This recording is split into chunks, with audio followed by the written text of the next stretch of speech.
Well, when I moved into Southwest, I moved into 201 I Street, which is part of the Clothier Woodward Smith development of apartments and townhouses in Capitol Park. And when I moved in, the neighborhood wasn't a neighborhood, really. I didn't know anyone who lived in a townhouse, and they were all rental at the time. The interesting thing was that I had good neighbors within the building. I was one of the co-founders of the tenant association in my building, and therefore I met a lot of residents through that experience, and I was president of it for a while.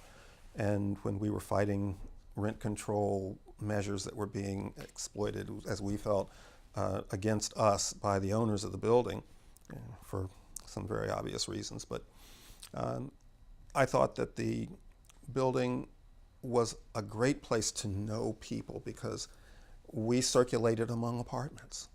On the weekends, on my floor, the floor that I was on, the 8th floor, there were people with penthouses that were 2-story apartments with terraces on 2 levels and roof terrace through the roof. We circulated through their places and through my place, which was an efficiency at the time, and we knew one another, and there was a community within the building. There were 328 apartments in the building, and it was a place where we all gathered at the pool in the summertime. In those days, they served coffee and donuts in the morning at the pool. Management doesn't do that anymore in places, well, some places, but it was a warm, inviting environment within that context. It was also surrounded by a fence because the projects were across the street. And one of my neighbors was murdered leaving his car, walking with his wife to the building, because he was attacked by hoodlums who may have lived in the neighborhood. No, I think that the neighborhood itself wasn't a neighborhood. We had projects over here. It was poorly thought out urban renewal. You put a block of middle and upper income housing next to 2 blocks of poorly maintained public housing where the programs to make those residents more viable, if they have deficiencies in education and work skills and whatnot, where those programs really were not existent. My first architectural job was with Harry Weiss and Associates, the architects of the subway system. When we were designing the system, we had a single mock-up car in a 25-foot section of vault that was built where the Rhode Island Avenue metro station is now, and it was covered over at both ends, but it was used to get the parameters of a platform and car and color and tile relationship. All of that was being looked at, along with many other things. Acoustical studies and things like that were all being done in this mock-up facility. But I think that the metro has grown to be obviously more of a necessity.